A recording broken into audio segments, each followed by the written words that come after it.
Good morning. I have a picture that stays in my mind with absolutely everything that I do. And it's a picture of a little girl, and she's standing on a dock, and she's 6 years old, holding the hand of her brother, who is 4 years old, and they're getting ready to board a ship bound for a country that neither of them have ever been to before, that speaks a language that neither of them speak, and where they've only learned 24 hours ago they will be going. The year is 1939. The little girl in the picture is my mom, the little boy, her brother, and they'll be traveling on a ship without either their mother or their father, but with a woman whose first name they will never know, whose last name they know, because they will never see her again once they arrive in the United States. Their parents have determined the only way to save the lives of their children is to put them on a ship. And they arrive in the United States, and my mom and her brother were raised in an orphanage on the Lower East Side of Manhattan. But she talked to me from as early as I can remember about that woman, and she taught us, myself and my brother, that one person really can make a difference. Because not for the bravery of one woman, I would not be standing here today. And then thank you, I agree. But my grandfather also boarded a ship. He boarded a ship called the SS St. Louis, the Voyage of the Damned. He had paid dearly with everything he owned to get on that ship bound for Cuba to start his life again. And when they arrived in Cuba, they learned that the documents they purchased were fraudulent, and Cuba was not letting them in. And they sat in a harbor for 40 days while the world debated its fate. Even the United States would not take the passengers on the ship, and it was returned to Europe, where most perished at the hands of the Nazis. My grandfather survived, and I learned at an early age from him what happens when no one gives a damn and when the world turns its back on people.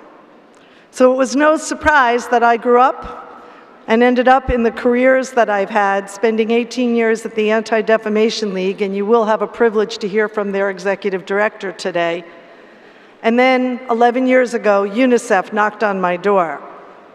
And I thought to myself, there is probably no greater privilege in life, no better way to express tikkun olam than to be part of saving the lives of children around the world.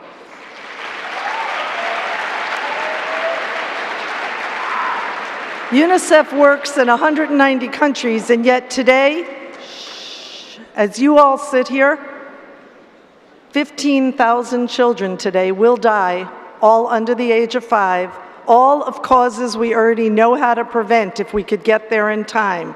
Not from a disease for which we have no cure, not from an earthquake we can't predict, but from things like lack of water, lack of food, lack of shelter. There are 50 million kids like my mom today on the move, forcibly removed from their homes, 29 million of them, sleeping on rocks tonight, sleeping without blankets instead of in homes in warm beds. 11 million kids in Yemen are in need of urgent humanitarian assistance. 1 million Rohingya refugees at risk in Myanmar. And if we want to heal the world, we must invest in our children. So today I'm here to talk to you about you. You are part of an activist generation, the most activist generation we have seen in years. You are the first one since mine that appears to have that spirit that truly can make a difference. You are 80 million strong. You will make up 50% of the American workforce, and you will be there for 40 years straight. 40 years. You are globally aware, and you are the generation that will inherit $59 trillion of wealth. And with that power comes great responsibility. I'm asking for your attention for just 2 more minutes. With that power comes great responsibility. I want to introduce you to someone who is my hero, the picture of this child here on the screen.